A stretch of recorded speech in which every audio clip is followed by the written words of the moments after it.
सवाल सुधांशु त्रिवेदी, बहुत जल्दी से मेरा आपसे है, क्या राम केवल एक कल्पना मात्र है? यदि राम कल्पना है तो राष्ट्रपिता महात्मा गांधी का राजनीतिक दर्शन राम राज्य का छलावा था? जवाब चाहिए। महात्मा गांधी की समाधि पर लिखा हुआ हे राम झूठ है क्या? दूसरी बात, अब भारत से थोड़ा बाहर आइए। पिछले ही साल याद है दीपावली में साउथ कोरिया की फर्स्ट लेडी आई थी, क्योंकि वो मानते हैं उनके परिवार की डिसेंडेंसी भगवान राम से। थाईलैंड का किंग टाइटल होल्ड करता है, किंग रामा द 9th। पूरे यूरोप में हरे राम हरे कृष्णा मूवमेंट चलता है, ये कोई भारत ने नहीं चलाया। और दुनिया में एक ही देश ऐसा है जिसके नेशनल ब्रॉडकास्टर पर हर दिन रामायण आती है, वो है दुनिया का सबसे बड़ा मुस्लिम देश इंडोनेशिया। ठीक, और आप जाइए बाली जाइए, इतनी बड़ी वहां पे मूर्तियां नजर आती हैं राम लक्ष्मण और उनकी।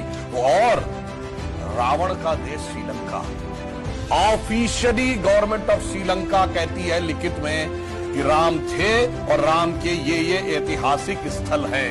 मगर दुर्भाग्य कि राम का देश भारत आज इस बात पे बहस करता है कि ये नहीं। अब मैं एक और वैज्ञानिक बात कहता हूं, सारी चीजों के बारे में तो टेक्नोलॉजी बदलती रहती है, नई नई चीजें आती रहती है। पहले रडार मैपिंग नहीं थी, आर्कियोलॉजिकल एक्सकवेशन नहीं था, अंदाजे किया जाता था, अब मैपिंग के थ्रू किया जाता है।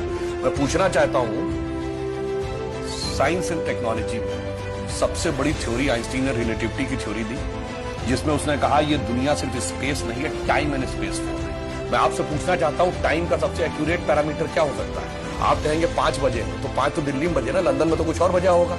इसलिए ग्रीनिच मीन टाइम जो सारी दुनिया पे लागू है। अगर आपसे पूछूं टाइम का एब्सोल्यूट पैरामीटर क्या है जो दुनिया में यहां पर छोड़िए, धरती पे, मंगल पे, बृहस्पति पे, किसी पॉइंट ऑफ सोलर सिस्टम पे लागू हो, it is only the relative motion position of the planet. और भगवान राम के रिलेटिव मोशन ऑफ प्लैनेट यानी एग्जैक्ट टाइम लिखा है।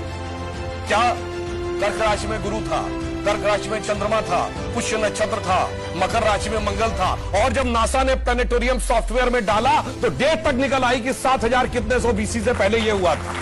अब इसके बाद भी अगर इनको कोई सबूत चाहिए तो मैं अंत में एक बात कहना चाहता हूं, दुनिया में 4-5 बड़े रिलीजन हैं, अगर रिलीजन माने दूसरे को तो क्रिश्चियनिटी, इस्लाम, ज्यूस, हिंदू और बुद्धिस्ट। बताइए कोई और ऐसा धर्म है जिसके भगवान के बारे में कहा जाता हो सबूत लाओ ये हुए थे कि नहीं हुए थे, या इनसे पूछो। और भगवान राम की पहले की भी वंशावली अवेलेबल है और बाद की भी। बाकी दुनिया में जितने भी लोग हुए, बाद की कुछ की अवेलेबल है, कुछ की तो पहले और बाद की भी नहीं अवेलेबल है, पहले किसी की नहीं अवेलेबल है। मगर राजा इक्ष्वाकु से लेकर उसके बाद उनके पुत्र इतने साल राज किया, भगवान राम के बाद इतने पूरा डिटेल सब कुछ झुटलाने का प्रयास केवल इसलिए होता है कि हम पे हुकूमत करने वाले जो लोग थे ना, अंग्रेज, उनको तो कहते हैं, अब मैं किसी धर्म ग्रंथ के खिलाफ नहीं, कहते हैं 14,000 साल पहले दुनिया बनी थी। अब कैसे मान लें कि उससे ज्यादा पुराना हमारा है? इसलिए सारी की सारी समस्या है। जिनका कि कैलेंडर 2000 साल पहले शुरू होता है या किसी का 1400 साल पहले शुरू होता है, कैसे मान ले हजारों साल पहले का था? समस्या यह है और कुछ नहीं।